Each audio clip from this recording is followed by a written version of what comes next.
3.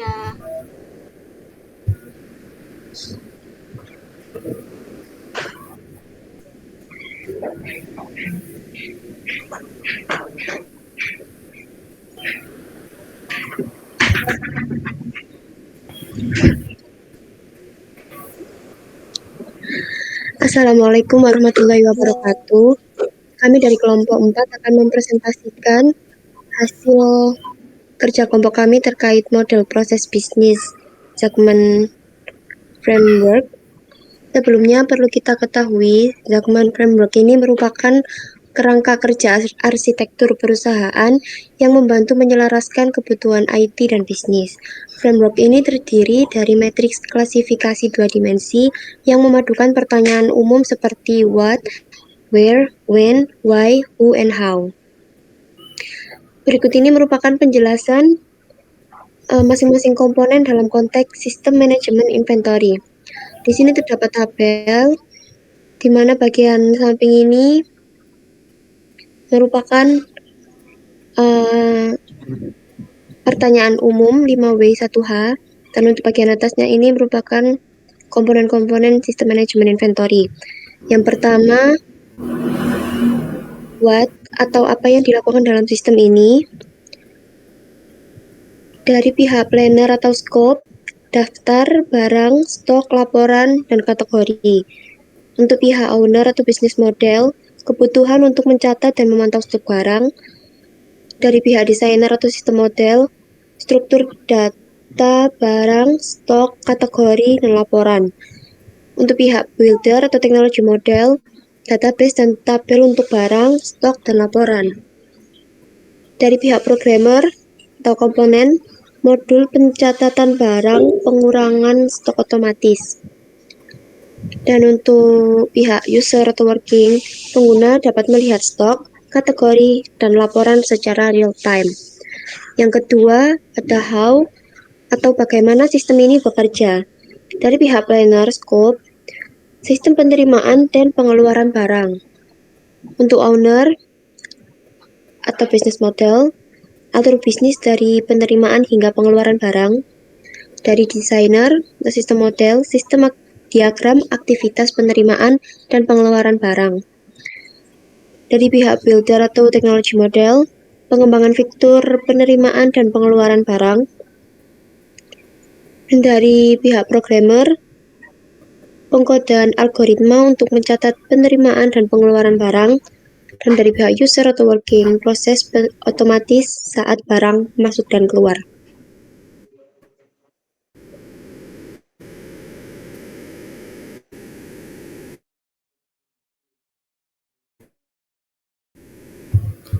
Akan diterapkan pada gudang pusat dan juga gudang cabang.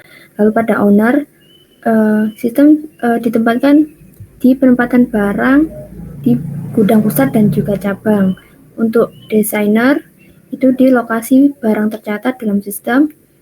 Lalu untuk builder, sistem mendukung multi lokasi atau pusat dan juga cabang. Untuk programmer, adalah kode lokasi disertakan dalam database. Lalu untuk user, pengguna dapat memilih lokasi gudang saat transaksi. Lalu selanjutnya ada who. Who di sini siapa yang berperan dalam sistem ini. Nah, untuk planner itu yang berperan adalah admin dan juga manajer. Lalu untuk owner adalah admin yang bertugas untuk mencatat dan juga manajer bertugas untuk memantau. Untuk desainer adalah hak akses untuk admin dan juga manajer. Untuk pihak builder, role based access control atau RBAC diimplementasikan. Untuk programmer, login terpisah untuk admin dan juga manajer. Lalu untuk user, admin mencatat data, manajer memantau dan juga menganalisis.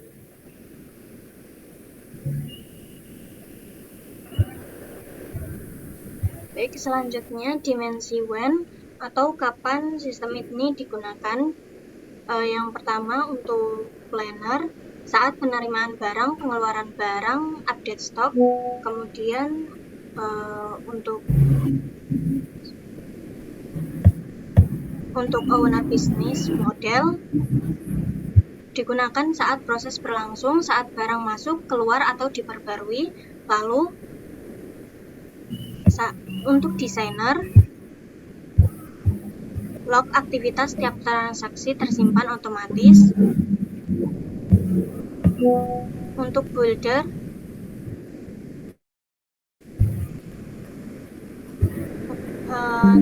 ketika timestamp otomatis pada database untuk setiap transaksi. Lalu untuk programmer, saat fitur pencatatan otomatis dengan waktu server. Lalu untuk user atau working, saat pengguna dapat melihat riwayat transaksi dan update stok. Lalu untuk dimensi why atau mengapa sistem ini diperlukan, untuk planner sendiri untuk meningkatkan efisiensi dan akuransi. Lalu owner mencegah overstock dan understock. Lalu desainer atau sistem model untuk mengurangi kesalahan input dan kehilangan stok. Lalu builder atau teknologi model, sistem memberikan notifikasi jika stok menipis atau berlebih. Lalu ada programmer atau komponen, untuk peringatan otomatis jika stok mencapai batas minimal. Lalu user atau working, untuk manajer dapat mengambil keputusan berdasarkan data real time.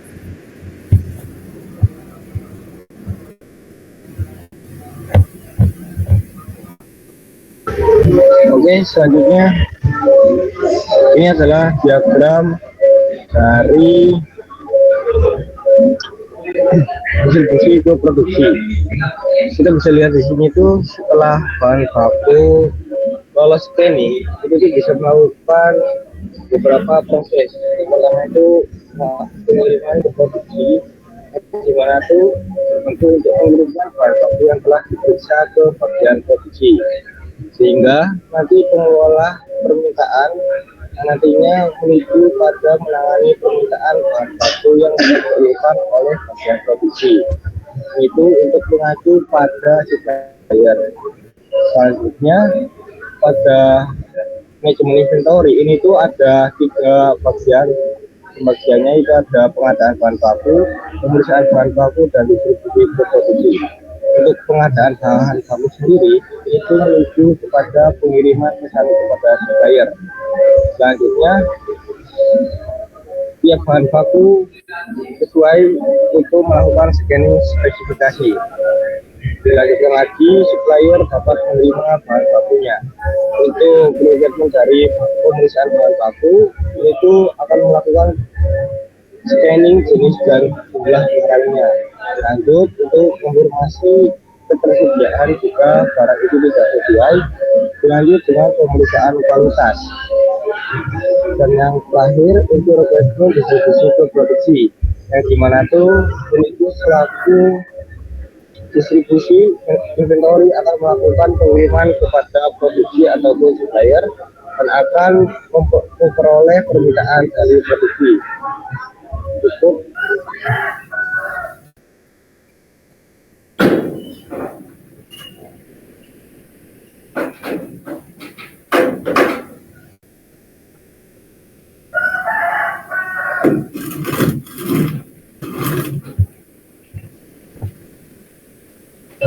Mungkin begitu saja hasil presentasi dari kelompok 4. Ini ada lagi dari Mbak Ade, Mbak Yudita, dan Mbak Mustafa.